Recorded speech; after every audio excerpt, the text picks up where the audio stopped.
Writes, Dear Lori, my daughter is 7 years old and she seems to have difficulty expressing herself. If someone doesn't understand what she's trying to say or if they don't follow her directions exactly, she flips out. Like a switch, she becomes irrationally frustrated. She can't engage anyone or restate what she said, let alone tell me what she wants or be able to identify what she feels or needs. And talking only makes her more upset and aggressive. Can you tell me how to respond to behavior that doesn't seem to have a cause? Jen. Jen, yes, I can, not only from a compassionate perspective, but from some personal experience. I very vividly remember the feeling of being misunderstood as a child and being completely overwhelmed by the intensity of my body's reaction. It felt like I was in a pressure cooker and my mind would just shut down at the misinterpretations of others or their misunderstandings. And it wasn't the other person that I was upset with as much as it was my inability to make myself clear or understand why they couldn't see what I was seeing. And this difficulty, it didn't escape me as an adult, but it did teach me a couple of things that you can also use to guide your daughter to having more tolerance and how to be more clear with her words. My words, in order not to get stuck on their way out of my mouth, usually have to be carefully chosen and prepared. And as a child, I couldn't switch gears that fast without support, and I often felt like I didn't have any. So to feel like you have no resources to clearly express what you would like is not irrational. It's your inability to connect with your daughter in typical ways that may seem irrational, but remember, all of that behavior is purposeful. This also really resonates with me because my own daughter sometimes shuts down and gets extremely irritated when I don't respond in the ways that she's expecting. And to me, now as a parent, I don't always understand what I said wrong or what I'm missing, but I do remember that stuck feeling. And that's what can lead to the explosion of emotion. So let's look a little deeper with your daughter. My first suggestion would be to remember to put the relationship first. Instead of focusing on the behavior that is missing, that behavior that you want, focus on the relationship and how you could support your daughter as if you would support a friend in need.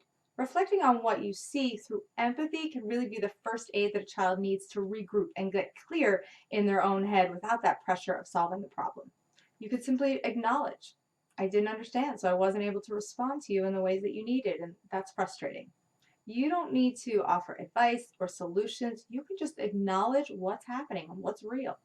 The next thing I recommend is to remember to separate the behaviors or the problem from your child. Children tend to internalize these ideas that they are their behaviors or they are the problem from the ways that we describe things. When we say things like, you're not making any sense, or you're not helping the situation, or can't you just be more clear, repeat it, I didn't hear you, I didn't understand you, can put a child on the defensive, fearing that they will just make the situation worse or they will just feel worse after. So they avoid the conflict totally. Instead, when you describe the problem, keep other people out of it and just describe what you see and what you hear, not your opinion of how the person is doing it or how they could change to make it better. Try something like, you have something important to share, and when I heard you say this, I didn't understand. But it would help me if you could share it in a different way. Would you be willing to do that when you're ready? And then don't be afraid to just shut up. Say nothing. Wait for a clear opening, for a glimmer of receptiveness from your child before you engage them further. My next challenge for you is to listen twice as much as you talk. Often, as parents, we want to over-explain, lecture, negotiate, legitimize, or convince our kids of how it could be different if they would just listen to us, or why they need to just change or accept the limit, when what they really need for us is to listen. Listening opens up your child to receiving your care, your concern, and your influence. Listening soothes the nervous system. When you listen with your whole body and without waiting for your turn to speak, you're going to help your child reconnect the thinking parts of his brain, the more sophisticated structures, so that you can help her access language and problem solving and self-regulation. Now, when you listen, the most important listening that you can do is listening for feelings and needs. Look past the judgments that you hear to the pain underneath. Your daughter's reactions are painful expressions of what she needs, maybe connection, order, to lead or to direct, predictability, understanding. This is what she's reacting to. So when you listen for feelings and needs, you direct her to notice her strongest emotions, which are driven by what she was needing. And then she can learn to change her own predicament and not just feel frustrated about it or feel like you're telling her about it. which is what happens when she stays focused on her feelings without actually moving through them and using them to become aware of her internal motivations. We have to help kids move through their emotions, not just stamp them out. And sometimes we can't meet our needs in the moment. So you have to be willing to explore what options will and won't work for you and your child. If she becomes aggressive, you can be assertive without being mean or punitive. You can say to your child, "This is important to you. It doesn't work for me when you scream, 'I'm not listening, just listen to me. I want to understand, but I need more clarity to respond to you in the ways that you were hoping.'"